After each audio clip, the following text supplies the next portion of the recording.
Welcome back to the live orienteering coverage of the women's middle distance race from Estonia.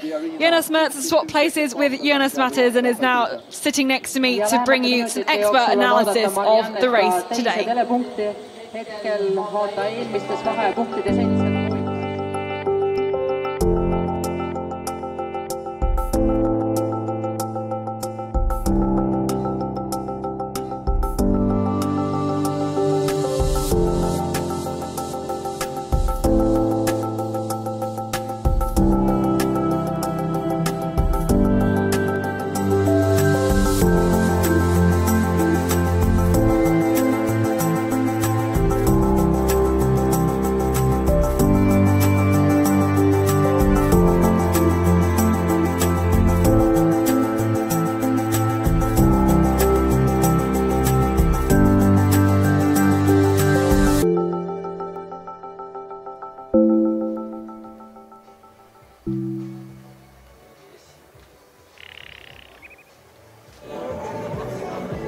Some great pictures of Estonia where these World Championships of 2017 have been all around the south of Estonia. Temperature conditions 14 degrees Celsius, 54% humidity.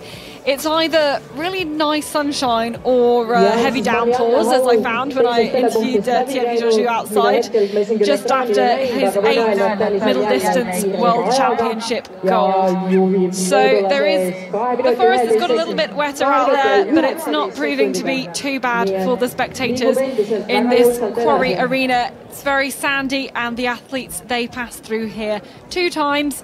Once about halfway through the race, and then again they will come and run into the finish line.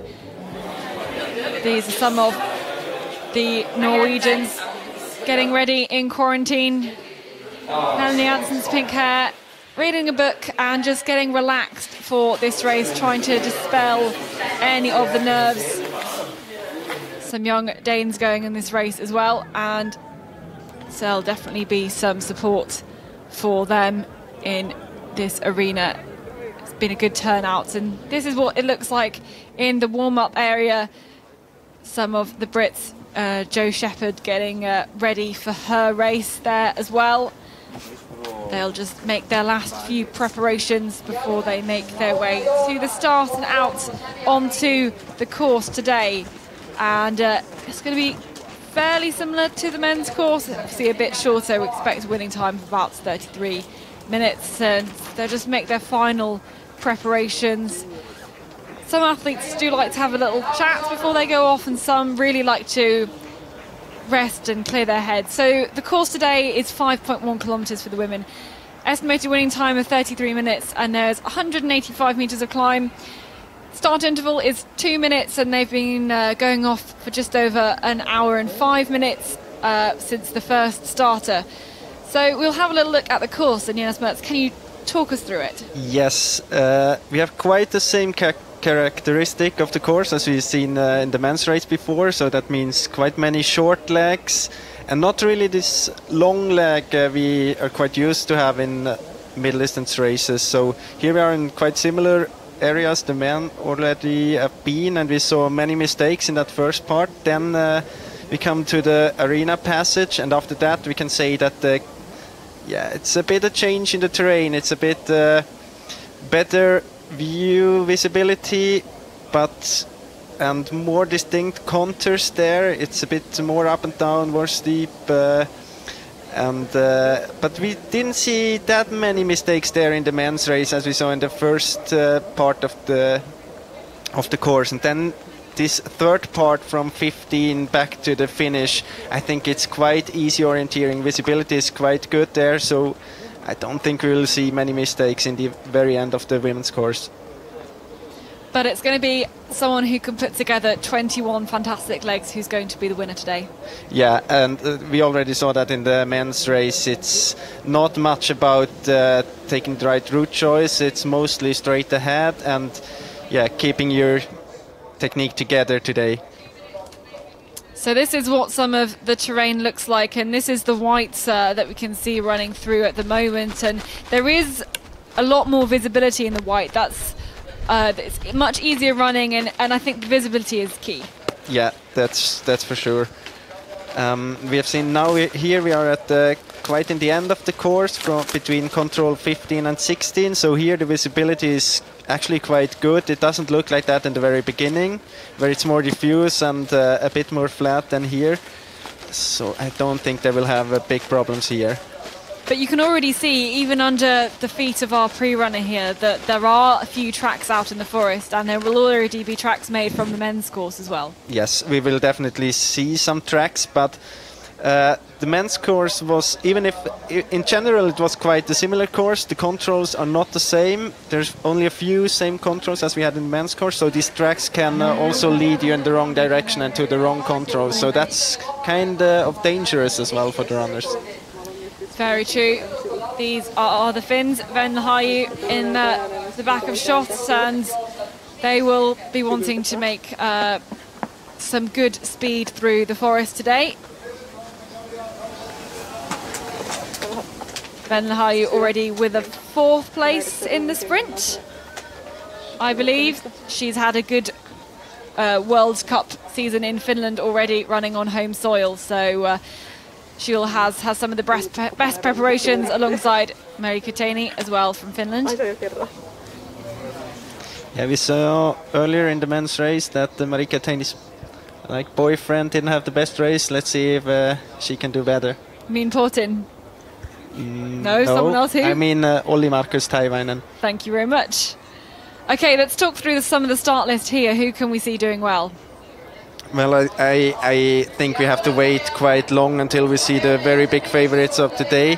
An interesting start, Cecilie Friberg-Klusner from Denmark, and also Lisa Hohler in her first ever WOC race today. Same for Martina Ruch from Switzerland. And then, yeah, I think we have to wait until, Anastasia Denisova for sure, 45, is a big name here, quite early in the race.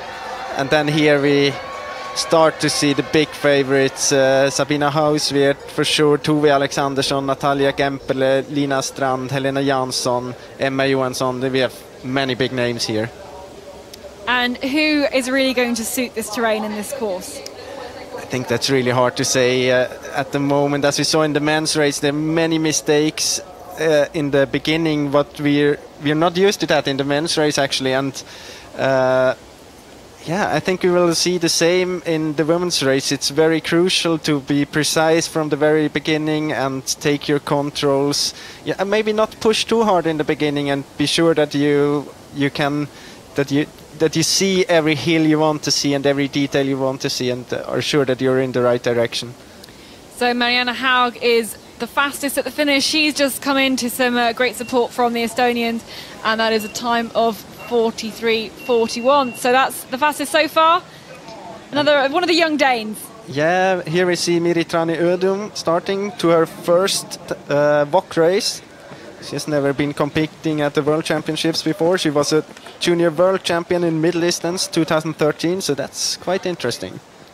Yep, Maya Alm, this is the only discipline she's not running, so it's a chance for some of the other members of the Danish team to step up and make some good route choices and make a clean race out today.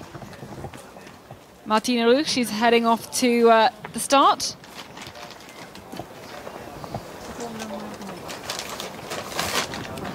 And that's Lauriane Beauvisage as well, just getting everything ready. She starts 2 minutes after Martina.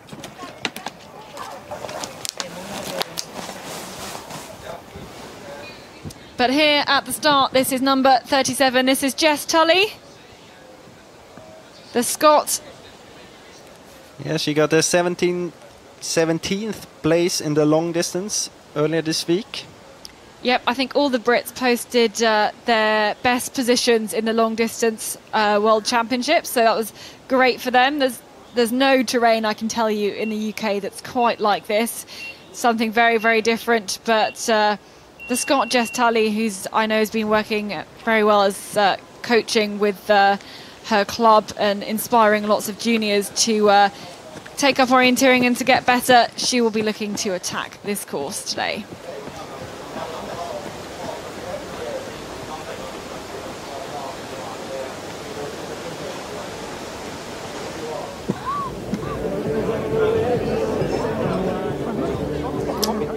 And here's some of the route choices into control number 1.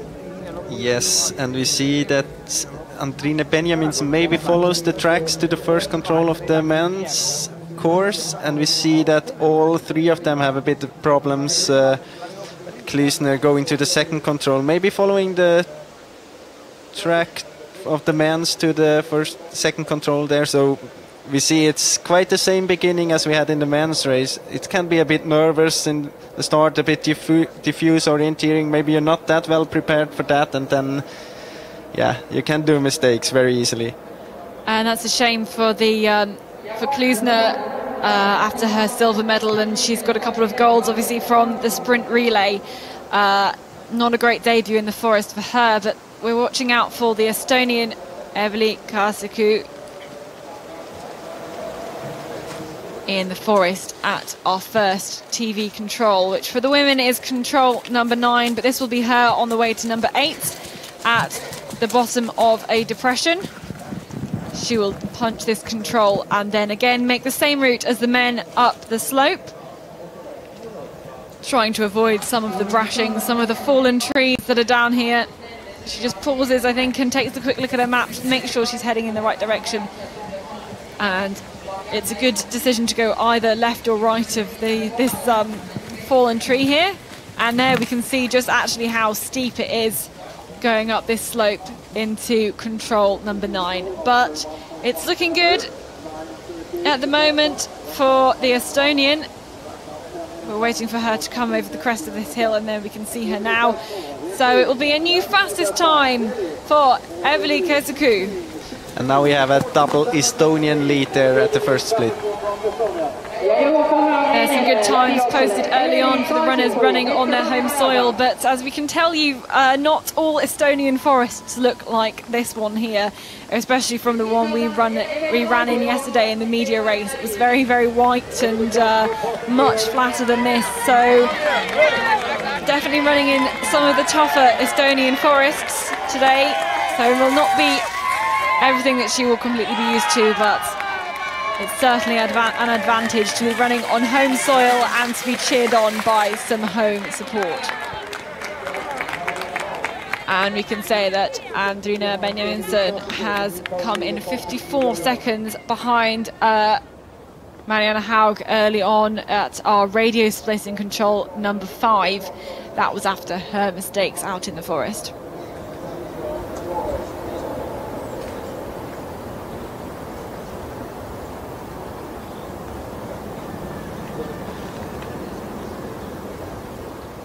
So we're waiting at split number 1 for the next runners through, and you can just see how green and how dense it is that we will almost hear someone before we can see them, and that this is the type of green that the runners will have to navigate, although not quite as bad as the long distance race. I think you'll agree.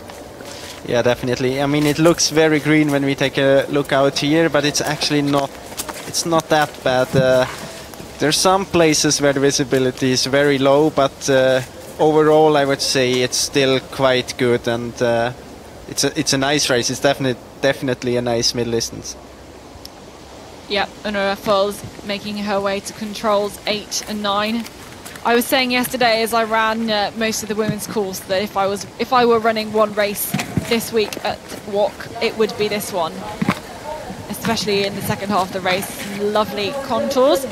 And this is Honora Falls catching up number 26,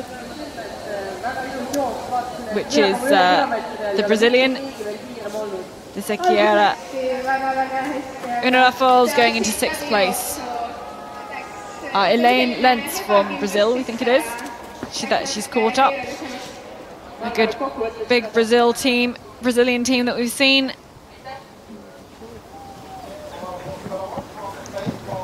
Russian coach Natalia Gempela will be looking to have another good race after her silver in the sprint. Not quite as good for her though in the long distance race, and behind in the tent for Sweden I think we can see the person who may possibly be the favourite for today's race. Yes, we see Tove Alexandersson there, and she's definitely the big favorite for today. I mean, she did such a great job in the long distance, not only physically, she was very smooth in her orienteering, didn't miss anything. So if she can repeat that here, and I think if she won't do any bigger mistakes, then she will definitely end up on the podium. But I think you mentioned it there, is mistakes, and she could well make mistakes out on this course. We saw her losing a lot of time in the World Cup as well for mistakes. Yeah, and we saw also in the men's race that we had some favorites doing mistakes there as well. So everyone can do mistakes in this kind of terrain. Hanna Wisniewska from Poland, heading out into the terrain, already taking a good look at the map. And we saw from the men's course that they took a lot of different route choices into this control, although the women's is slightly closer to the start triangle, that they have to run down this track and then approach the start triangle. And people have made some mistakes. Oh dear, it's not looking good for Klusner. No, she got some problem with direction there. Definitely, and it's a course where you really have to use your compass. Yes, definitely, but I don't really understand what she is thinking there. She might think that she is already in this depression at control 6, but no, I don't know. I don't know what she's doing there. But Benjaminsen is looking a bit smoother out of control 6, hitting the path and then crossing the road that we all walked up to get to this arena. But here we are waiting at control number 8 for the next few runners to go by.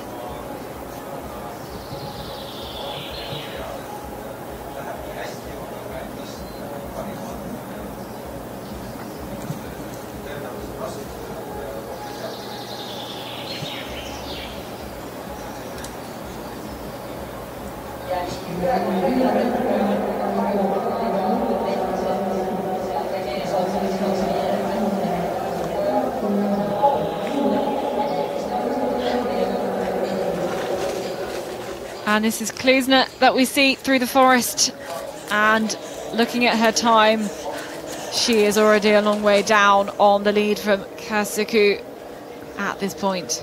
And I think we see Andrine Benjaminsen coming here. Approaching this control from a different direction, and there's someone else in the background as well.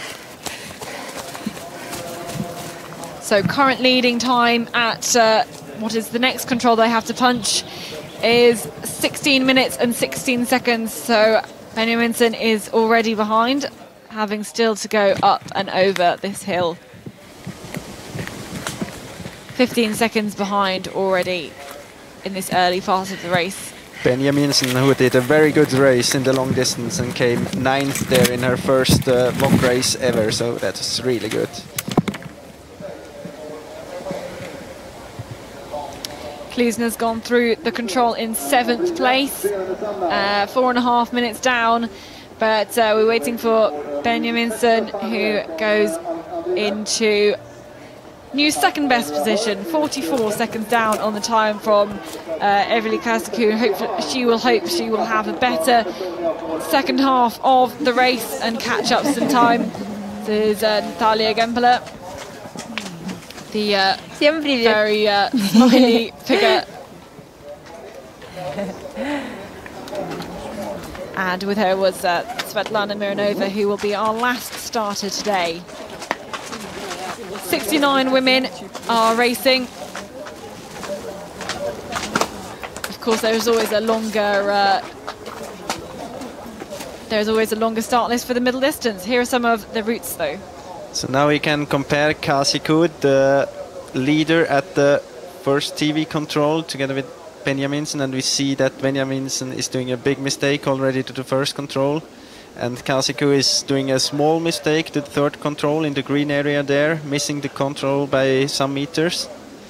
And it looks as if Benjaminsen has better speed though, as long as she doesn't do any mistakes. But it's still all about taking the micro route choices and finding the way through some of this rough ground, and especially even on some of the longer legs, after this arena run through, the legs 10 to 11, there is a little bit of route choice. Yeah, and you have to change your tactics a bit. I mean, you can go quite a lot with the compass in the first part because it's flat and it's green. And then when you come into the second part, you have to navigate with this distinct hills, and you have to run around them and make some turns, and that makes it a bit more difficult to keep together your orienteering, especially keep on going in the right direction. Sandra Korsberger from Latvia into control number 8.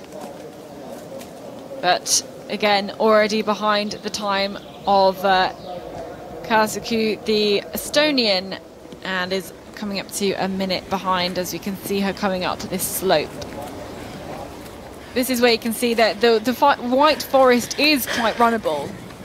The problem is not all of it is white.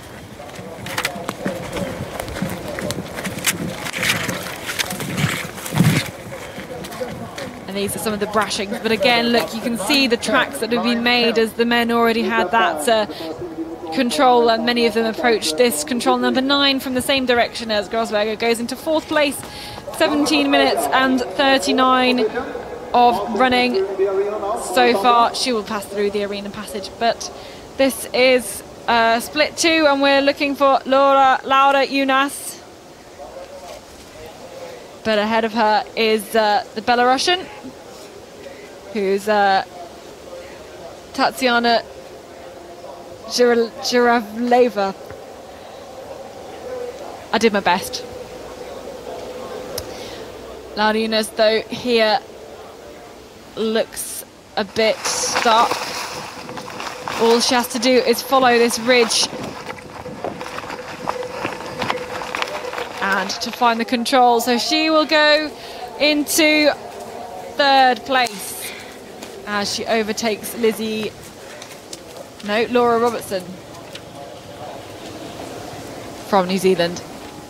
So they have just got to go for 4 more controls now in this final part of the race, where it's very typical of middle distance. Lots of controls fairly close together, lots of changes of direction. That is characteristic of the middle distance competition, and it means there is lots of opportunity for mistakes. Inga Damba from Latvia, she's number 50. Very experienced girl. It's her 13th time at the World Championships, and here we see Kasaku doing some mistakes there, and also Benjaminsen. I mean, you could navigate. Actually, you should navigate with those depressions there, and they're quite clear, so I don't really... I mean, maybe if you have the wrong direction out, it can happen, but it shouldn't happen there. But often when you have a arena passage, you might relax a bit in your thinking, and you try to just focus on running, and then it's easy that you're not really focused when you come to the starting point after the passage. This is Carlotta Scale from Italy, and talking that for that control, if you're on the right line, it's very easy to go between those 2 depressions and hit the control. Yeah, it's very good visibility there, and actually it shouldn't be any problems. Nope, it shouldn't be. That mistake from Benjaminsen as Scale goes off into the forest. And here we are waiting at control number 1 for Laura Ramstein, the Austrian who was running in the sprint relay team, I think, the final leg. Yes, and they finished 8th. It was a great result from the Austrians in the sprint relay, especially the first couple of legs. They were right up there with some of the leaders, and let's see who we can find. I think we're also waiting for... Yep, this is Laura. Laura Ramstein is going to come into this control number 8 and take the punch. Time at this point is still 16 minutes and 16 seconds, so she's already behind by a long way. But in this early stages, there are some quite big gaps in the race so far. It will not be till later when the gaps start getting closer and closer. This is Jess Tully. She's got a good time though at the moment. She's got just about a minute to make it up the hill and to control number 9 to see whether she can get a new fastest time at this point. A great start for Jess. And soon she will be catching up Laura Ramstein by 4 minutes. She's already overtaken the Dane, Marie Toynodem, but she just needs to follow some of these tracks up the hill and emerge from the forest. So it's a new best time for Jess Tully. 15 minutes and 54 seconds of running. It takes a new best time by 22 seconds. And really picks her feet up to go through this run through the arena. She's overtaken the Dane, Odom, who goes into 7th place, 2 minutes and 20 seconds down on the Dane on her WOC debut.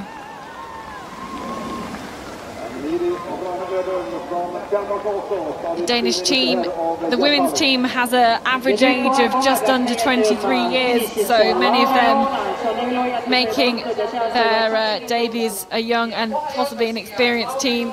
And these are the result of the routes. Yes, and we might see why Tully is in front of Kasiku here.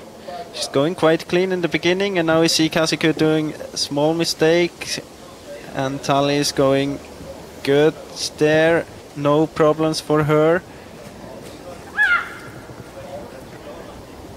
This seems to be very clear, and she seems to be like safe with her orienteering, and she doesn't have any problems. Still, I think at the same time Kasiku might have a bit better speed in the terrain.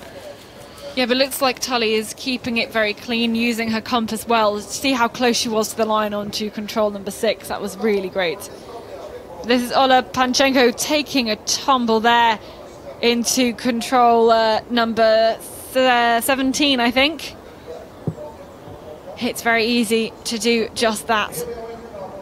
Okay, so we're waiting at the finish for Laura Younes, and it's also Laura Robertson in the front for New Zealand. A group of 4 of them all running together. But it's the Estonian Laura Younes that this arena is focusing on. She's not going to match the time of her teammate Marianne Haug, as all 4 of them make the run down these forests, and it looks like Laura has actually caught up on a lot of the others in this race, but she hasn't got the speed at the end to be able to beat them in the sprint finish. Possibly some of the others will have benefited from being caught up. But the time's looking close on 2nd place for the Estonian. And as she's cheered over the line, she goes into 2nd place currently after 46 minutes and 30 seconds of running. But these times will tumble significantly. Yes. I mean, we have an expected winning time of 33 minutes, and now we're up in 43 minutes, so we'll see them run approximately 10 minutes faster later on. And it was pretty accurate for the men's race, but here are the current standings at the finish. Marianne Haug ahead of Laura Younes by 2 minutes and 49 seconds. Risa Tuta from Lithuania in 3rd, and then a couple of the Hungarians, and Laura Robertson we saw just coming in there 10 minutes behind. But still very, very early days, as we have 15 women have finished this race, but back at the start.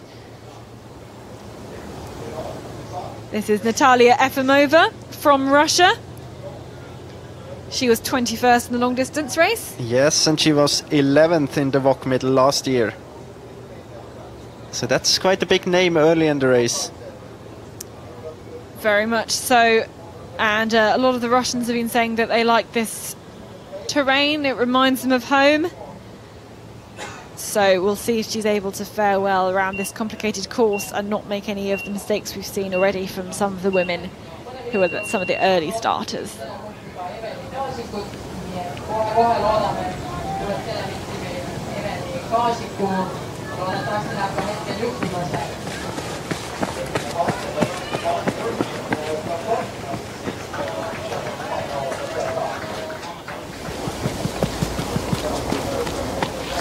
Meanwhile, Tuva Alexanderson is warming up. She goes off as number 62, so she will be 7th from last starter. So if she has a good time, she will still have an anxious wait when she gets to the finish. But back out in the field, this is Eveli Kesku into TV control number 2, and we'll follow her as she makes her way from control 16 to 17. It's the same leg as the men, and I know there are already some tracks out there, a lot of tracks out there even when I ran this course yesterday. So she just has to stick on the left-hand side of this ridge, keeping the slope going down to the left of her, and she will make it easily to this control with a good lead over her teammate, and that's a new fastest time at 35 minutes and 9 seconds. But to put that into some perspective for you, we will expect the winner to have got to the finish 2 minutes earlier than that time. And back on the GPS, and we see here the second part we were talking about with more distinct hills, and we see both Haug and Benjaminsen are not really going well. I mean, Haug's route choice is for sure better, and she's not missing as Benjaminsen does. Now she's on the path there. Yes, she got the control. But this is very difficult actually, because once you lose contact with the map, it's hard to relocate. And here we see Pasaite going totally in the wrong direction. I mean, when you come out to the street there, you have to be very sure where you are and then set the compass from there, so you're sure that you start in the right direction at least. And I actually can't really understand that mistake, because that's orienteering basics. Yeah, that was just going in the wrong direction. She was almost on the line and then just headed in the wrong direction on the forest, completely like 90 degrees from the track. And how you can be heading down that slope when you're meant to be finding a hill. I mean, once you start to lose direction, then it's easy to keep on losing direction, but she has to be very sure in what direction she leaves the path or the street there, and it shouldn't happen. Yeah, you are meant to be finding a kind of a dip, a bit of a re-entrant, a messy one, not a hill. But yeah, that was just basic.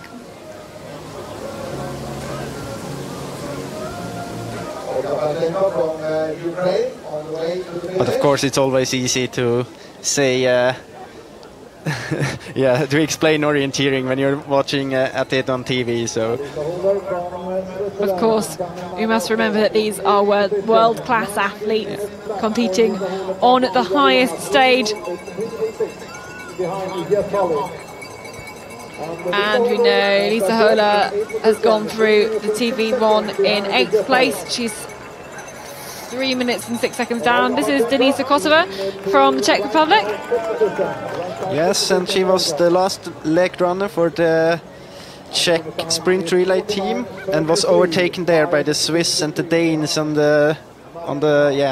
this last part. So she lost the medal there for the Czech team. I think that was quite a tough day for her. And it was also announced that the Czech Republic have got the World Championships in 2020. Yeah, 2021. 2021. There we go. With a bit of help from my co-commentators. So the World Champs will be heading back to the Czech Republic soon. But back into the forest. This is Sandra Kalzeta from Lithuania. She's going up the hill to split number 9, to control number 9, where we'll get our first TV split. And the time is down on that of Jess Tully. Yeah, and we know that she lost a lot of time there to the 6th control. But for Poland, this is Hanna Wisniewska into split number 1 as well. So our current lead at this point is 15:54, which is still being held by Jess Tully. So the pole is late after the first part of the course, only 2 kilometres out of 5.1 completed at this point, and already about 3 minutes behind at this point.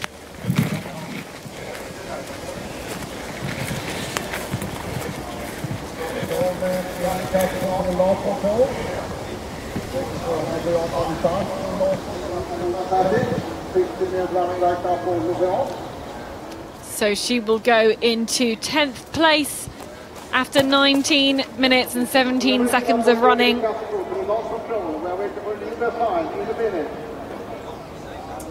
But we are waiting at the finish for the Estonian, the third of the 3 Estonians running today. It's currently 1-2 to Estonia, Marianne Haug and Laura Younes. But Eveli Kasku, we are waiting at the finish for. This is the view to the last control. And here she is. Current time at the finish is 43 minutes and 41 seconds. So it's looking great for Eveli Kasku as she is going to run down this hill and take the corner.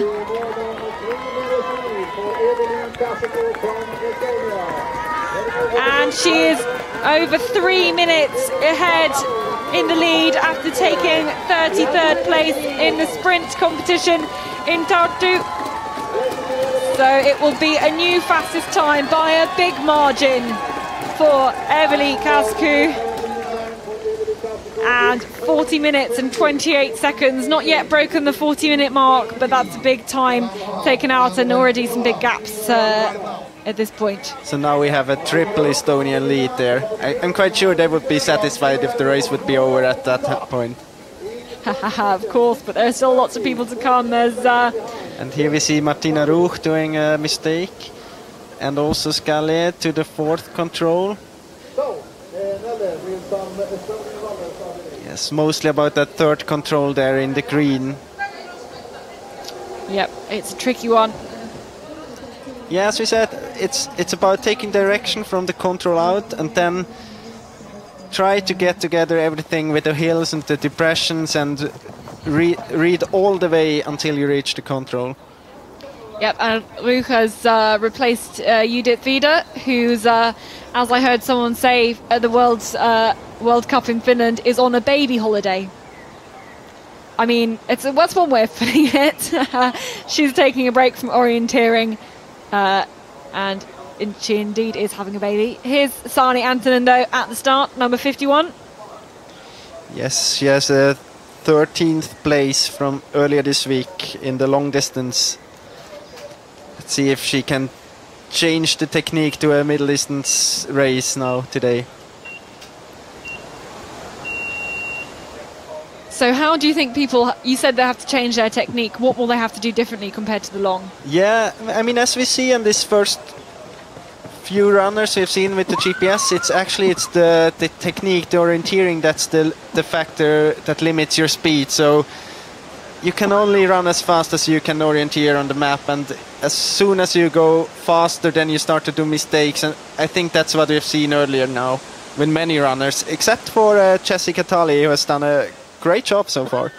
And that's what we see here. I mean, we can compare, yeah, we don't know about Kosovo, but we can see that Tully is going without any bigger problems and mistakes, and maybe she's not pushing as hard as she can, but she's going really clean to those controls, and that makes her fast on this first part. And we see that also Kosovo is going really good here. But for sure we have seen runners that have been running that have had a higher speed, but still it's Jessica Tully in the lead at the first TV split.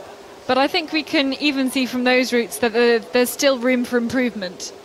Yeah, of course, but maybe if for her, like Jessica Tully, if she would push more and go faster, she maybe could, but then she would probably start to do mistakes as well. So I think she has definitely the right tactics for this race.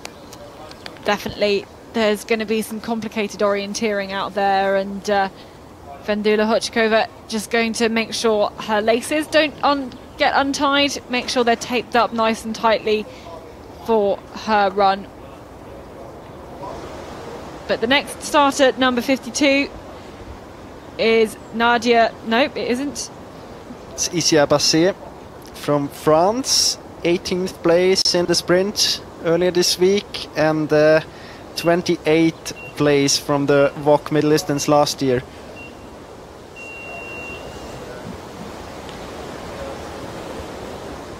But surely she won't have heard the results of the men's competition. No, she has no idea about that, but we'll see. I hope for her that she is starting better than her brother did. Here we see a very focused Sabine Hauswirth. She was not satisfied at all with her long distance race, and I'm sure she's very motivated for today. What will be going through her head at this point? I think they're going through the tactics, like they write down some words to remember just before the starts, like direction or focus all the way, and then they go through that and yeah, just try to refocus and concentrate on the right things. Orienteering is as much of a mental game as it is a physical game, but here at the standings at the finish, Estonia 1, 2, 3, they will be very happy with, hopefully they'll be very happy with their runs. Some of the early starters of the 3 Estonians that are running here today, so with a gap of all 3 of them going within 6 minutes. This is Klusnado, and we saw some big mistakes for her early on in this race, but she may well make the top 3 at the moment on her first ever forest race at World Championship level. And she takes the corner. She'll have to go over the bridge where you cross over runners who are incoming on the arena run through, and she's about 3 minutes down, has caught up a few runners, and we hope that the second part of her course wasn't quite as tricky for her. So she's going to go into new third fastest time, 3 minutes and 27 seconds down, so going to split apart the Estonians back out in the forest. This is Carlotta Scale. Now let's remind you that the fastest time at this point is still being held by Jess Tully with 15 minutes and 54 seconds. So Scale going into 10th place, splitting apart the Swiss women.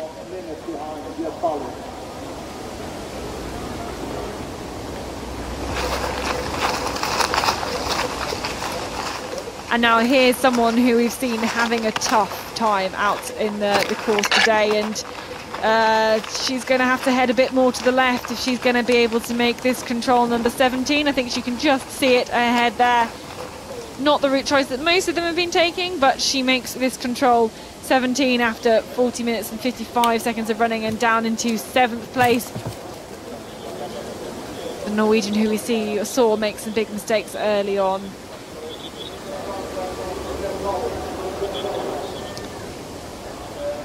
Yeah, and we see that also in that second part she's not really able to refocus after a mistake, and that's not very easy. Once you started to do some mistakes, you might get stressed, you might try to catch the time you lost, and then you just continue doing mistakes. Yeah, and I think some of the parallel features here really are confusing a lot of people. I was wondering whether some would choose to go round from control 11 to 12, but if they've been going straight from most of the rest of the time, they will choose to do the same thing. But here's Jess Tully into control number 16. This is at split 2 at 4.1 kilometres. After this, she's only got 1 more kilometre out into the forest, and current leading time at this point is 35 minutes and 9 seconds. So it's looking good for Jess Tully at the moment,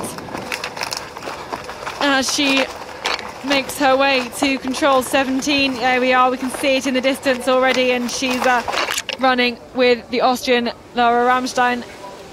So new fastest time at split 2, and it's Britain's Jess Tully, 34 minutes and 13 seconds. She's caught Ramstein by 4 minutes and has someone to help her push through the last kilometre of the course. These are the standings at split 2. Jess Tully has taken a 56-second lead ahead of the Estonian Katsuku, and Marianne Haug is also into 3rd place. But we are looking for Natalia Efimova. Here she is punching control number 8 and heading up the slope, or she will be very soon. Here she is, jumping over some of the fallen trees. The fallen trees are not everywhere in this forest, but they certainly prove to be an obstacle where you do find them. And it's looking good for time for Efimova. And is taking a new best time ahead of Jess Tully, 31-second lead after 15 minutes and 23 seconds of running.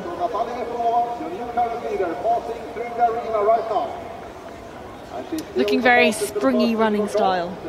I think that's good to cross some of these logs today. So now here we have Tully, Dambe and Antonen. So let's see. It looks as Antonen has quite a good speed there and also the right direction. Also to the third control. She started really good into this race, it seems. Going down to this depression, but then going up the wrong way there.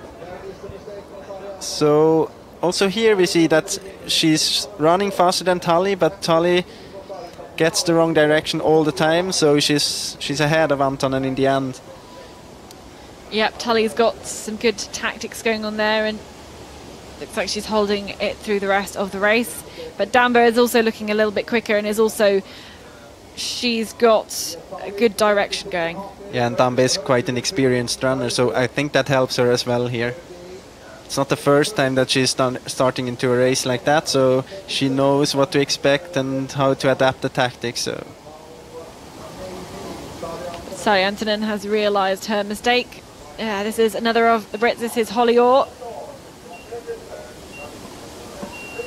She was 25th this time last year and was the best of the Brits out in the forest in the long distance.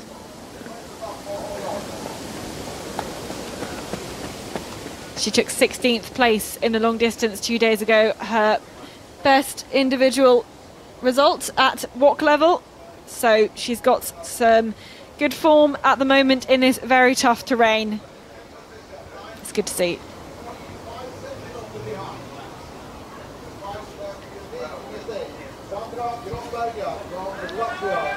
Also at the start, starting 2 minutes after Holly, is Marianne Andersson. And that's an interesting name. She missed actually 4 World Championships between 2011 and 2016 because of health problems. But I think still, I think she's kind of an inside tip for today. I mean, she has really good results from before that, and she had also good results now this spring. So, and of course, 13 WOC medals. That's to take serious here. Yep, someone who's very experienced and can do well at keeping her head in such difficult terrain as this, where there's a lot of pressure, and will maybe be able to recover if she does make one mistake. It's the difficulty of not letting that affect you and make more mistakes later on. Would you agree? Yeah, of course, but I think she will try to not do any mistakes from the beginning and not having to fight back at all. But here we're waiting for Jess Tully into the finish, and current leading time at the finish is 40 minutes and 28 seconds. So Jess Tully, we're going to wait for her to come up the hill. Here she is, and it's looking great for Jess Tully, who set good strong times around the early parts of this 5.1 kilometre course. And is she going to be the first to go under the 40-minute mark? Making sure she has a controlled run down this slope. We'll take the left-hand bend, and then it's straight ahead to the finish line for Jess. Keeping her arms going. And it's definitely going to be a new fastest time for the Brit.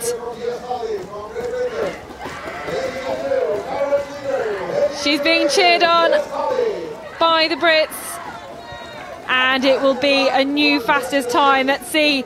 39 minutes and 39 seconds. So the first to go under the 40-minute mark for Jess. From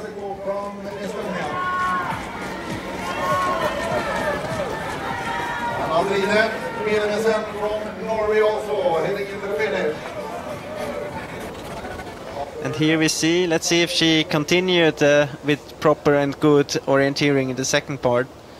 We have a comparison between her and Vitipalu Ödem, and she takes the route choice you were talking about before, but I don't think this will be the fastest in the end.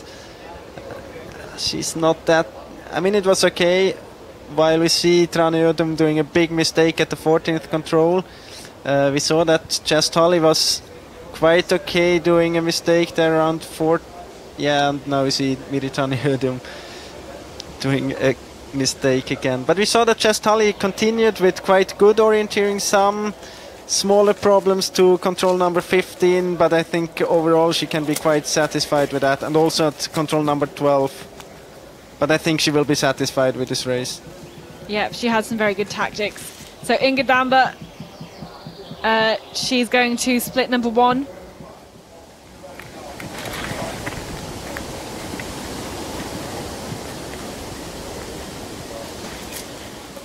So fastest time at this point is 15:23 by Natalia Efimova.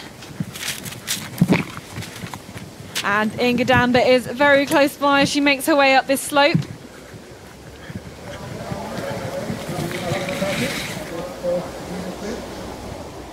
And it'll be close on the time of Efimova. It's going to go into a new second fastest time, only 3 seconds behind. Second time passing through arena. Only 3 seconds behind Natalia Efimova from Russia. At the same time, Nadia Molinska to the first time. So the experienced Inga Damba not been making too many mistakes out in the first half of the course. If she can keep that up in the second half, she will be posting a great time at the finish.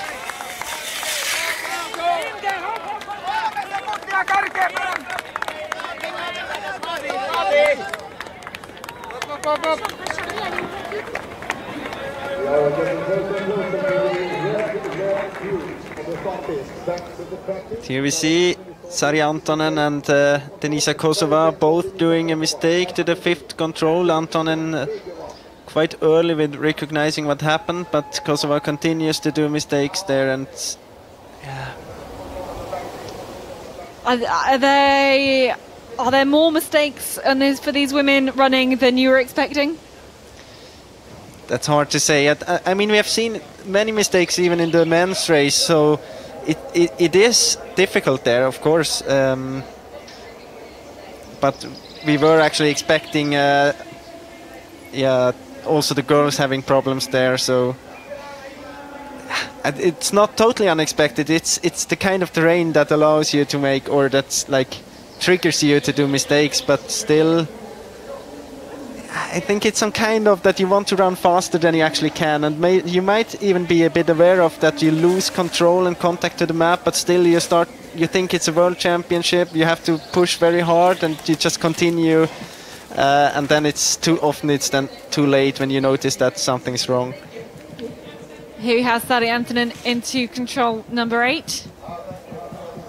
She will make her way up the slope, but she's already behind the time of Natalia Efimova.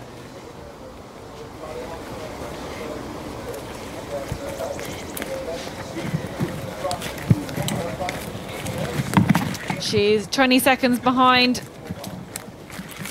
Going to be a similar time to that of Jess Tully, who's just seen take the new leading time at this point. So it's going to be behind the time of Jess Tully, going into 4th place at this point for the Finn.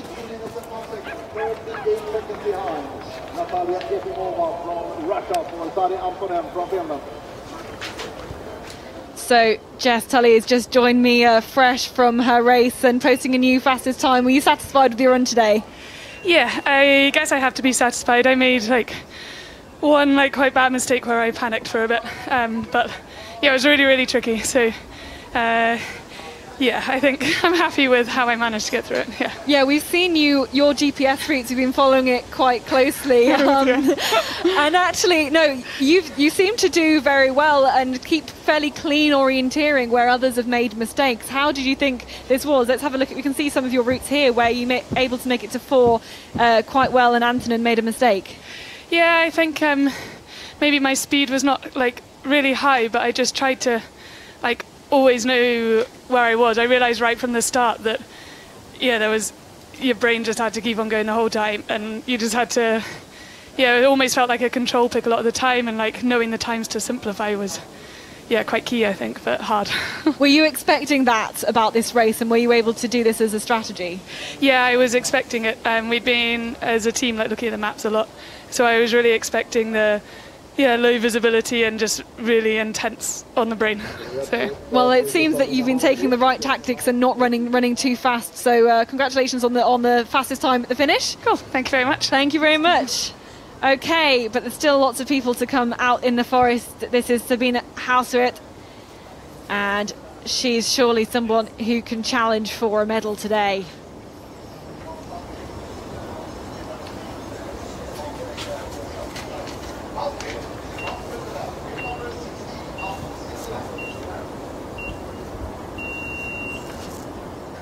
So Hausert, she is going out into the medal, and Hausert is going to be looking to have a better run than her long distance.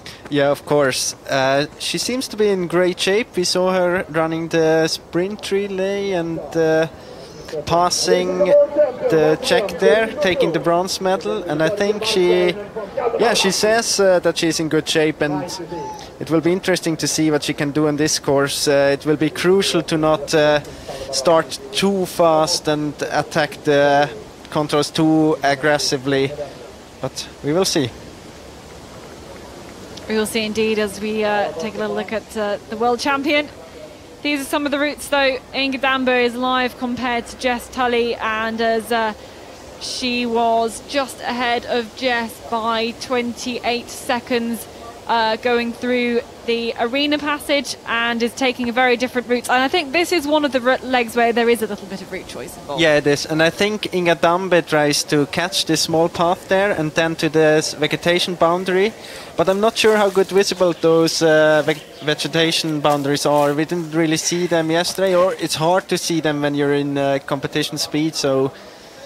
Yeah, I mean, when I ran this leg, I went pretty straight, and I don't think many of the orienteers really will be even thinking about using the vegetation boundaries as a tool to help their navigation, to be honest.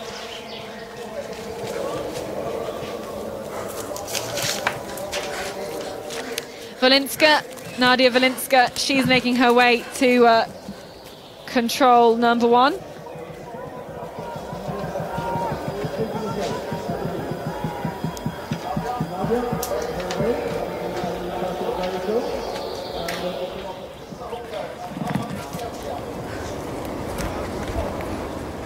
But she is late on the time of Efimova. That was a good leading time set by the Russian. And we can tell some big gaps are coming up in this race, and that just shows how you need to have a clean race to do well in this terrain. Valinska will come in 1 minute and 2 seconds down on the time of Efimova, going into 6th place for the Ukrainian. Here's some of the routes though. Yes. Basse with a mistake as well. Yeah, quite a big mistake actually there. Number 4 is proving very, very tricky for some. She was at the men's control there for a short while. Valinska as well, not as smooth into 6th, and Basse is struggling on the flatter part, I think, as well. Yes, again with the direction. And this is very clear to see. We see that Jess Tully is way ahead of Valinska, and Valinska is a very good orienteer, and in a usual race she should be ahead of Jess Tully. Mari Kitani of Finland. She's ranked number 13 in the world and took 10th place at the sprint competition in Tartu earlier on this week. She says her favourites are the technically challenging sprints and middles, so she has got her wish granted here today. Definitely, and it's special to see her in tights, in long tights here. She usually runs in shorts as well as her boyfriend, Olli Markus Taivanen. But here is possibly the favourite for this competition, the defending champion. She took a gold medal in the long distance 2 days ago. Can she do it again in the middle distance? All eyes will be on Thora Alexandersson to see. She's certainly got the speed. It's about whether she can keep a clean race, and she will either have a good run or a bad run, I think.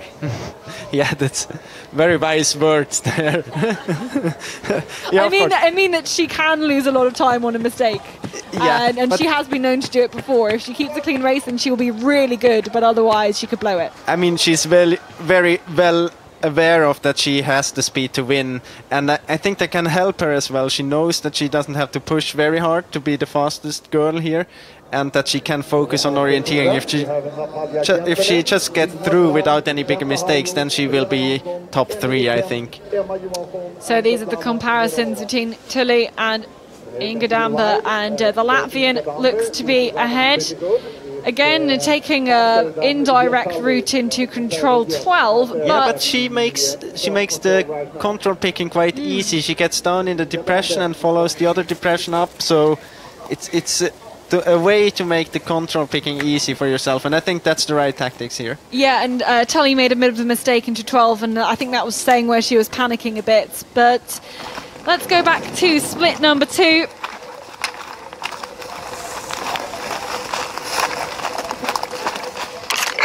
And Beauvisage is a long way down on the time of Jess Tully. But she's making her way along the tracks. I think you can tell she hasn't got the speed of the Brits or some of the other faster ones, and she'll go into 13th place, over 7 minutes down, and takes a left-hand turn at this point, heading into control 18, where there's only a few more controls to get, and at this point in the race it's looking a bit easier. But here's Anderson. How's she doing after split number 1? She's approaching control 8, and she's running with Amélie Chatin as well. So the fastest time at this point is by Natalia Efimova, 15 minutes and 23 seconds, and it's looking good for the Norwegian. With over a minute to spare, now she will cut up this steep slope and try and avoid most of these brashings. Some of the men decided to go through them, and she will take this steep slope. It's I think a lot steeper than the camera makes it look, and she is being chased by Chatin, who she's already caught by 4 minutes. So Anderson, the new fastest time, by 44 seconds ahead of Efimova. That's a great start for the Norwegian. We'll keep an eye on her routes throughout the rest of the course and see if she can keep a clean race.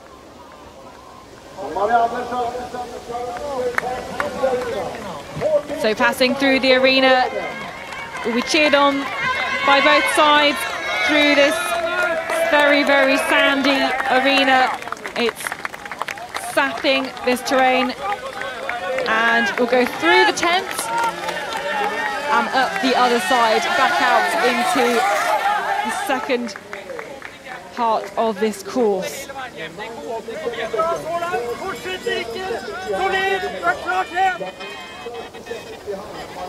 So let's see why Marianne Andersson is in the lead here. No problems at 4 or 5. Good direction to number 6 as well.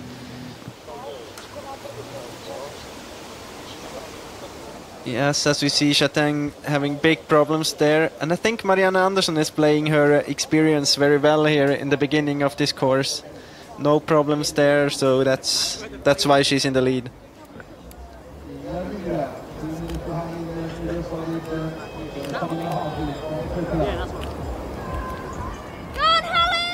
And Ingadamba just picking her way through to the lesser controls. This is Natalia Gempela, defending bronze medalist. Yes, and this already 2 medals from this week, 2nd in the sprint and 3rd in the long. So you always have to have her on your list. And also she is a girl that she knows she has the speed to win a medal here, so she can focus on orienteering. And of course, she's always very excited to start each race. This is Lina Strand. She looking forward to the race today? Yes, she is, and I mean she has good results from middle distance this year. She had a 3rd place in the World Cup in Finland. And do you think this is terrain that will suit her?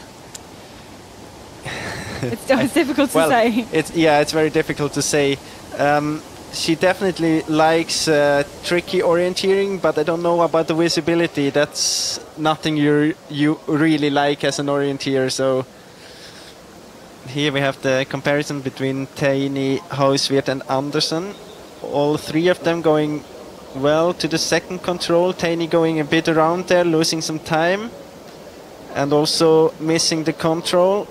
Has to go back. And we see that Andersen and Hauswirt have quite the same speed and also quite same tactics when it comes to how to get to the controls. So that looks good for Hauswirt and Andersen.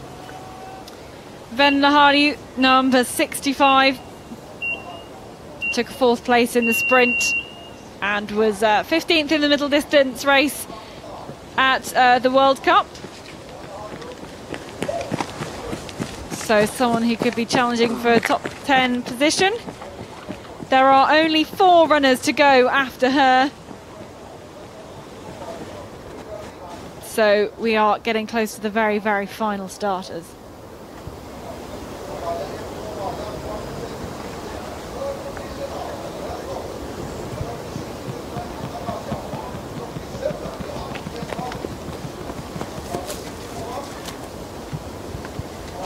And we've seen Efimova. We've just had news from TV Split number 2 that Natalia Efimova has come in a minute and 47 seconds slower than Jess Tully.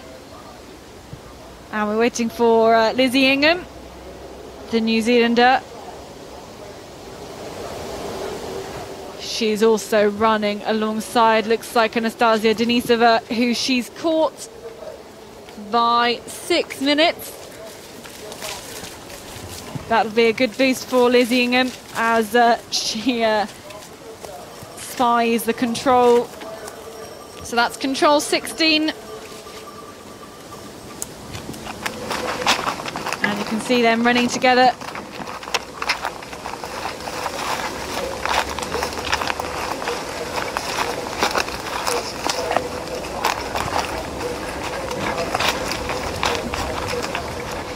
So it's looking good for Lizzie Ingham. Not quite as close to the time of Jess Tully, but it's going to go into 3rd place, a minute and 40 seconds behind, and she's just got a few more controls to go to next. And here we see Alexandersson and Andersen compare. Let's see if Alexandersson is focusing on orienteering, or if she's pushing really hard, and it seems that she's doing both at the same time. Actually, she's pushing really hard and is very, very safe with her orienteering. It looks that, I mean, this is very impressive, very impressive. There's no problems at all for Tove Alexandersson, and it is already a minute after 4 controls. Yeah, we can say it's so impressive that she has got to control number 5. You've got a radio control out there, a minute and 9 seconds quicker than anybody else in the field. And we can also say that she caught Marika Teini there, and I mean, if she continues like that and Teini can hold the back, then she has absolutely a chance for a medal as well. This is Inga Damba. She's making her way to split 2, and it's looking like a great time for the Latvian, for the experienced runner who's going to take a new fastest time of 1 minute and 7 seconds lead ahead of Jess Tully. So it looks like she's going to be the first person to challenge Jess Tully's fastest time at the finish, as we've seen Efimova make some mistakes. But this is Helena Jansson, where we saw Lena Strand with the pink hair matching Helena Jansson's hair. Yeah, she didn't dare to do it as pink as Helena did. I'm not unhappy about that, actually. But Helena Jansson, we know she's got lots of strength, although she didn't have the best race in the long distance. She'll be wanting to put some of that right and keep a clean head and make sure she gets her orienteering right today. She caught her teammate Caroline Olsson there in the long distance, and then they were running together, and both of them thought that the other one had control over the over the technique, but none of them had, so. That was a 6-minute error, as we see the next starter, Emily Kemp. Not quite her usual smiley self on the start line. She looks very, very focused as she folds her map up already. And Emily was 4th in the middle race last year in Strömstad, so we know she's got some great middle distance form. And she was even leading the race there at the Arena Passage, and I think this is a course that could suit her very well. She's good when it comes to technical courses and a lot of orienteering. So Natalia Efimova, who's set the second fastest time at our first radio point, which is control number 5, but she is behind now. She is behind the time of Jess Tully, and this is a strong finish, but it's not quite the start that she had, so it's not going to challenge the time of Jess Tully. Still the only one to go under the 40-minute mark.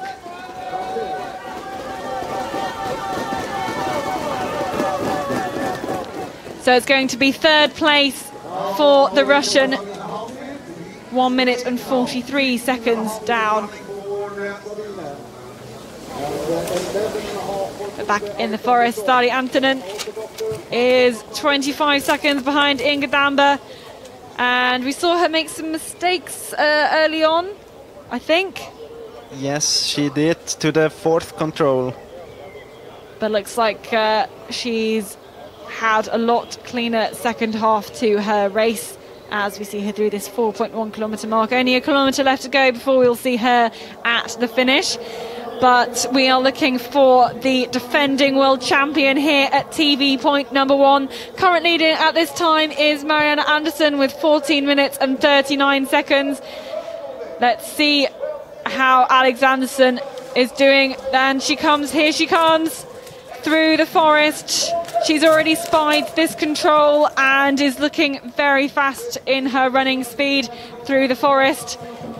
So she's got 2 minutes and 12 seconds to make it to a new fastest time. It's looking excellent for Alexandersson, who was 1 minute and 9 seconds ahead at control number 5.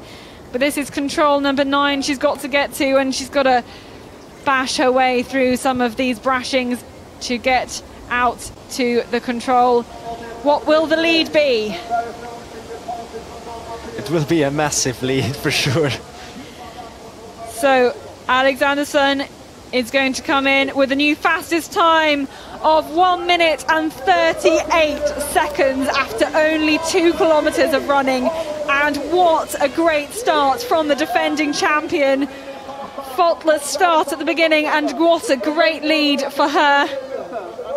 Goodness me, the gold medalist from the long distance, the defending champion in the middle distance, has had a great start, and she will know that now as she comes through the passage to run underneath all the Swedish flags and all the supporters out to cheer her on. But there is still the capacity to make some mistakes in the second half of the course. I think she's done the hardest part of the course now though, and but as long as she keeps her head through this, she's an experienced competitor, and I think is almost used to the pressure. Yeah, and here we see Alexandersson just pushing very hard, even though it's very technical there in this part, and she's got just following the line there to the 6th control without any problems. And now take a look also at Ingrid Myhre. She's totally losing control and direction there and doing a big mistake, and Sabine Hauswirth came to the men's control there, the 6th control, and this is a big mistake by Ingrid. And also she, as you said earlier, when you leave the path or the street there, you have to have control over direction. That's so important. In fact, that's basics.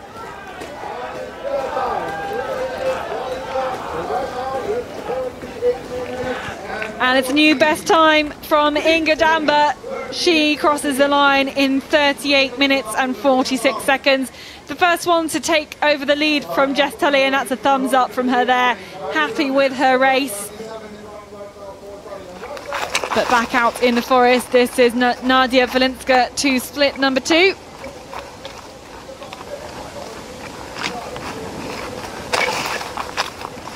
As she runs down the ridge, following some of the tracks, and she's a bit down on the time of Inga Damba, but looking pretty good for the Ukrainian so far in the race. But as we've seen from the likes of Anderson and Alexanderson, there are some very quick times still to come.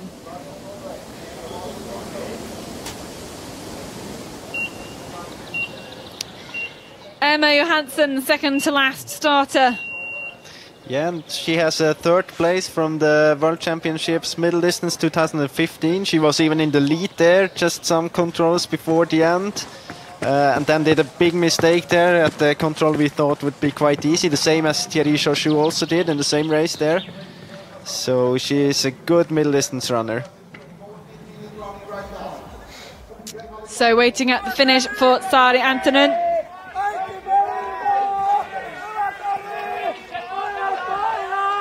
Taking a 13th place in the long. She is looking good at the finish. It's going to be close towards Inga Damba, whether she can set the new fastest time at the finish. And has recovered well from mistakes early on in the first part of the race. It's going to be very close to the Latvian at the line. And we'll know that it's very close, hearing the sounds of Per Forsberg and all the Finnish flags flying. It's going to be very good. As close as she's going to make it. And it's the same time. Equal best time to Inga Damba at this point. 38 minutes and 46 seconds. But here we are back in the forest with Natalia Gempele at CV split number 1. She's punch control number 8 and has just got to go up this hill. But she's already behind the very impressive time of Alexanderson. I mean, she's 2 minutes behind, but she's only 50 seconds behind second place here, so.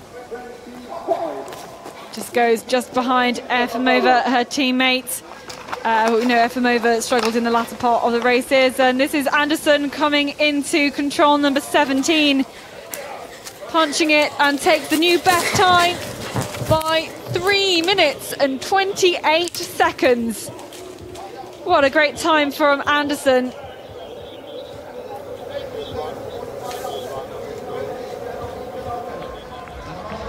And here we see Alexanderson and Gempele in the comparison, and we see that Gempele is running around there, and I mean, she loses a lot of time there.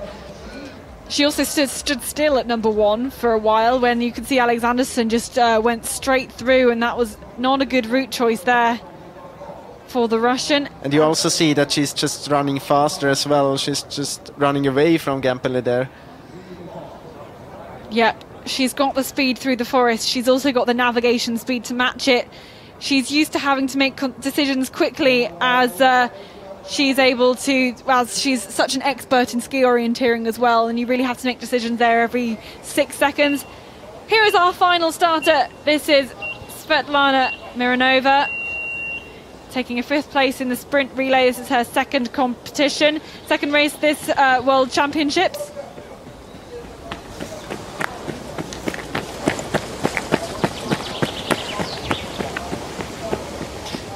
Yeah, and she was running the middle distance last year, came in 15th place. Also became relay world champion the same year. But she's not known as a specialist for middle distance. But these are the standings at split 1, and what a gap for Alexanderson, who goes 1 minute and 38 seconds ahead of Anderson. We also have Efimova and Gempele in the top 4, Inga Damba as well, although we've seen Efimova drop a few places, and Inga Damba is our current leader. But this is Lina Strand and Ven Laharu, who we've seen have some good fast times at the first part, and she's caught up Lina Strand by 2 minutes. That'll be a confidence boost for Ven Laharu, as she will make her way on a different route to Lina Strand up to control number 9. Is she likely to know who's starting in front of her, to know how she's caught up time? Yeah, I mean, she sees it on the start number as well, but I think she has control over the one starting just in front of her. So she definitely knows that she is doing a good job here in the beginning. So no one yet matching the time of Alexanderson, but going to go into a second fastest time. But this is Valinska, and she's going to set a new fastest time at the finish for the Ukrainian. A new leading time of 38 minutes and 30 seconds, 16 seconds ahead of the next fastest times. So the time on the course is slowly ticking by. And here we see Alexanderson, Strand and Harju, and we see that Lina Strand is doing a mistake there, as we have seen quite many times before, following up the depression in the wrong direction there. And yeah. Possibly a parallel error. Maybe they think they're going down the re-entrance and getting confused with some of the controls there.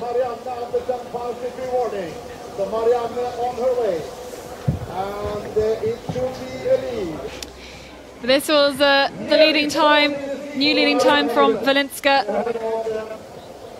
The standings though at split one, Venla Harju going into second place. 1 minute and 20 seconds down, only 18 seconds ahead of Anderson, who we are expecting into the finish any moment now.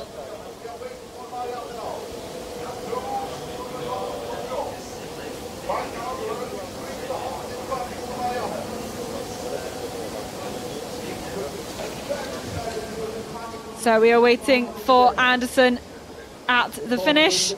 Current leading time at the finish is 38 minutes and 30 seconds, so it's looking very good for the Norwegian at this point.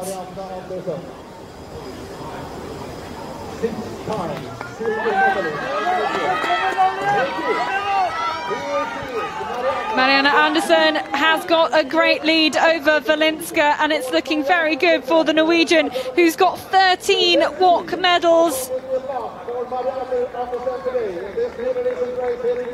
It's been a great race for her. She's had some leading times when she's gone through the radio controls that we've had, and it's going to be a great lead. Finally someone who can push the time down and get closer to our estimated winning time, and she grits her teeth and pushes all the way to the line. What a great clean run from the Norwegian, and it's a new fastest time by 3 minutes and 46 seconds, 34.44. Yeah, it was a good race from Anderson, and as we said on beforehand, a runner that's very experienced. I don't think she did any bigger mistakes, so a clean race, and let's see if it's good enough for a medal today.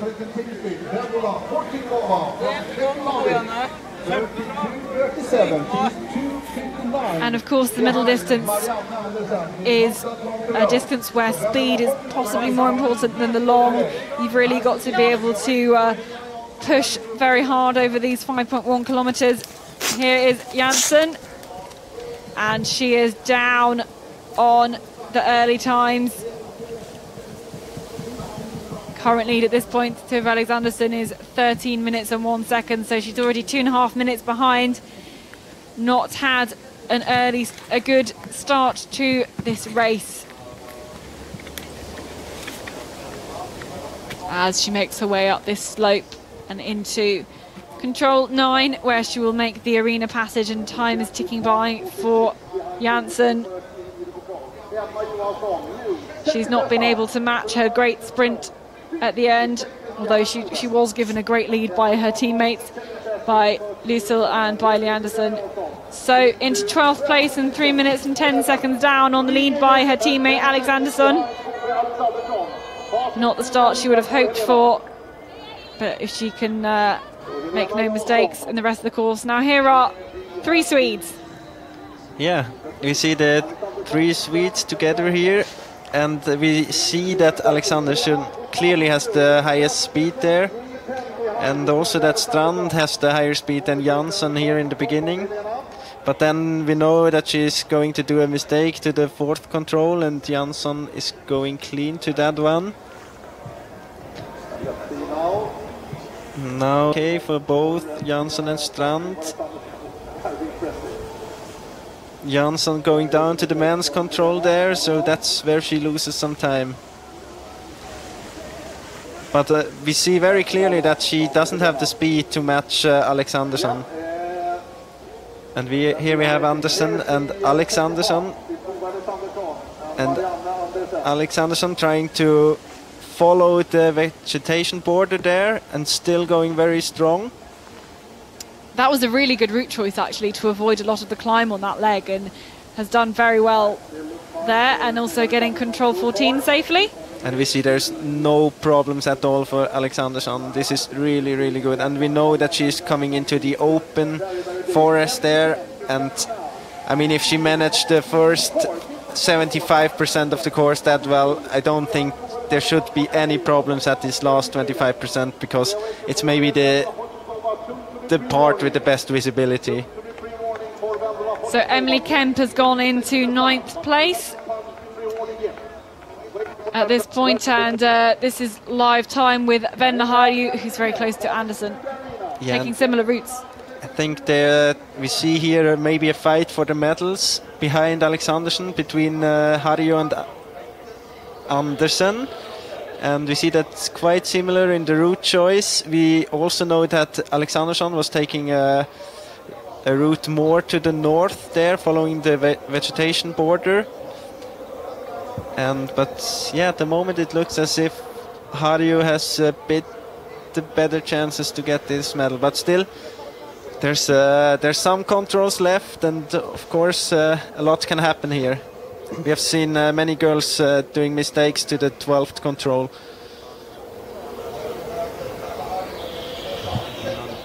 And it looks like Harju's going to take a different route choice into control 12, go down on the path. But let's have a look at TV control number 2. We're going to find Tiva Alexanderson making her way into control 16, and she's being followed by Holly Orr.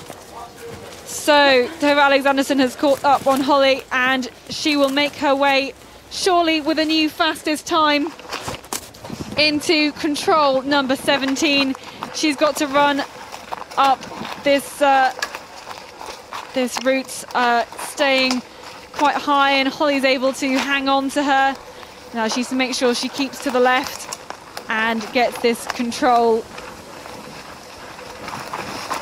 We will see what her lead is. The lead at the last point was 1 minute 20 seconds over Venla Harju, and so the lead over Andersen is 1 minute and 52 seconds after 4.1 kilometers of the course. But I'm joined now by Marianne Andersen, who has the new fastest time at the finish. How was your course today?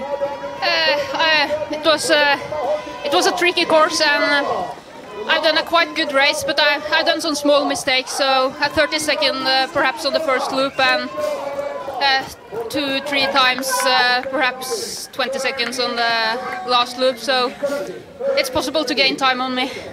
But it's a very challenging course, and you seem to minimise your mistakes. So even if you did make some mistakes, there were smaller ones than what we've seen. Yes, I think that was my tactics today, to stop when I was unsure where I was, and just to avoid the big mistakes, and that seemed to work quite well. Was it a forest that you were expecting today?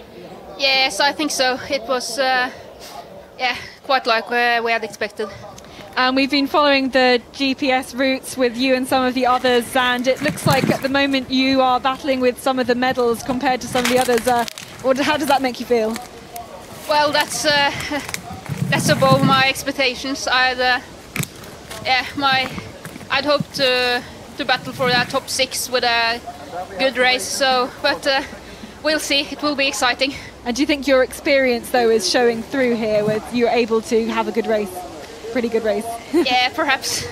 Well, congratulations, and we hope you can get a medal in this race today. Thank you. Thank you very much. Okay, so we've just seen Svetlana Mironova go through in the 4th fastest time, 2 minutes and 22 seconds down on the time of Alex Andersen. And this is Emma Johansson, and she's had a tricky time out in the forest today. She's 4 minutes and 44 seconds down. It's looking tough. Let's see if we can see what's happened to some of the others. See. We might see here that, Kemp did a small mistake there. So far it seems to be okay for Emma Johansson. But now she's losing direction, as we've seen many times, going to the man's control there and going back, and that's where she lost the time. And then again, Johansson. But she's doing another mistake there to the 7th control. And that's where she's lost those minutes. So let's see, we saw that Harju was going. Okay, she is following that depression. I think she lost some time to Andersen. Now she is totally losing direction. Running up the wrong hill there. And then maybe seeing the path. But still, I'm not sure if she got... Yes, we didn't see if she got the control, but... Here is Marika Taney. She's coming into control number 17.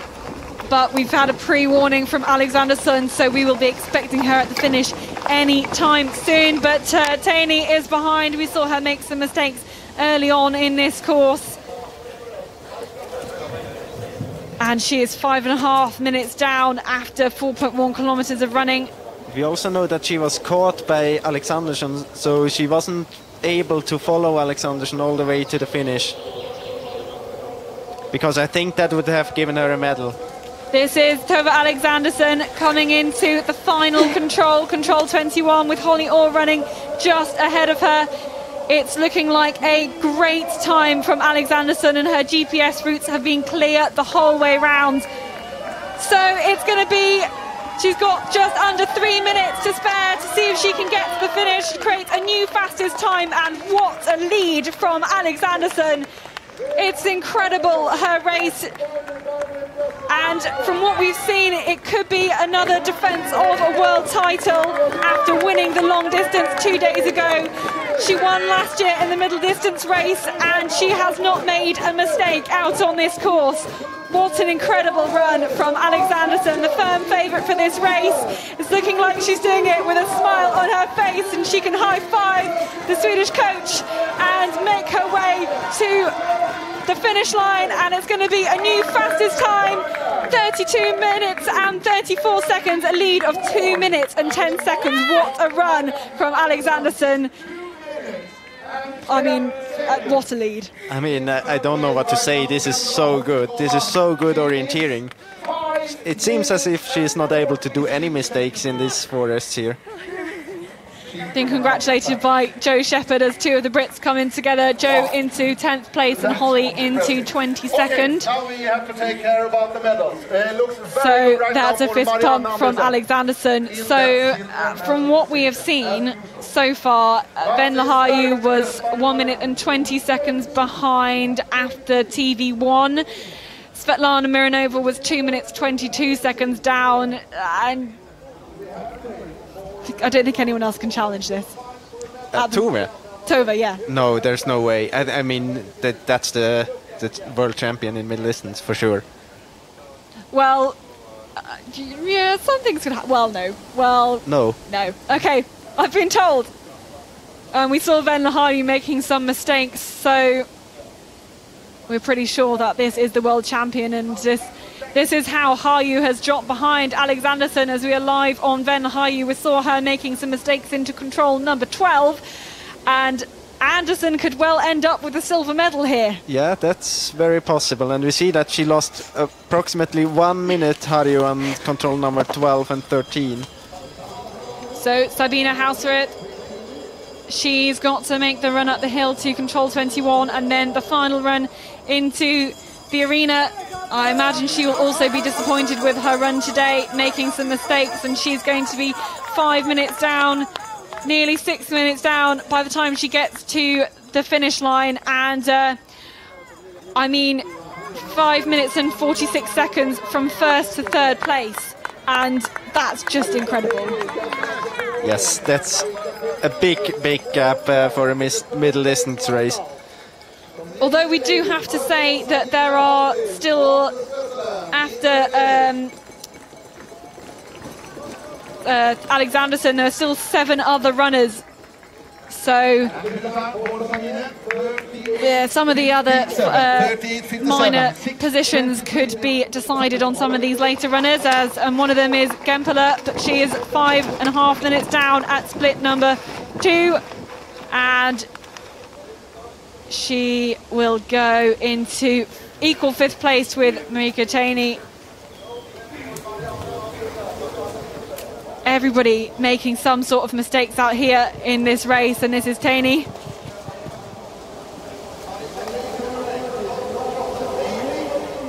Let's just remind you of Alexanderson's time, and it was 32 minutes and 34 seconds. So 5 minutes behind, and she's going to battle with Hochkova for the current 3rd fastest spot. And of course, we don't know how much time behind Anderson is Venlahayu is, so we will see about where she can come in the mix. Although she's been pre-warned into our TV control number 2, we will wait and see how fast she is running.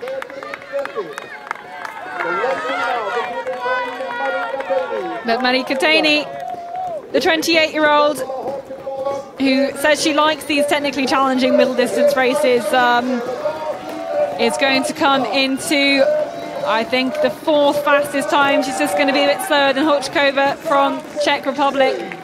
And there we go, a new 4th fastest time with 38 minutes and 24 seconds. And here we are in the fight for the medal. You see Venlahayu here at split number 2. Yeah, she lost a lot of time on Anderson into control number 12, but she still has the chance to fight for a bronze medal, as Hochkova was for nearly 5 minutes down at this point. So there is a big gap for her to slot into. The gap to Hochkova at the finish was 5 minutes and 46 seconds. So if she has a good end part of the race, she may well end up with a bronze medal around her neck after just missing out on 3rd place in the sprint. So that was a 3rd place there, 3 minutes and 20 seconds behind, and got a gap of 1.5 minutes on 3rd place. So looking good. But it was also looking good for Mironova. We're live with her tracking now, although actually she's gone a bit far to the left of the line on our screen here. Yes, and we see that Harju is doing the mistake there, and that opens a chance for Mironova to get on the one of the top 3 spots, or at least at the 3rd spot. And she seems to have quite good control there, being down in the depression and just having to go up to the control. And we know that Harju was 1 minute behind later on, between 14 and 15, so she's not finished with her mistake yet. No, so not too bad for Mironova, and that could be challenging with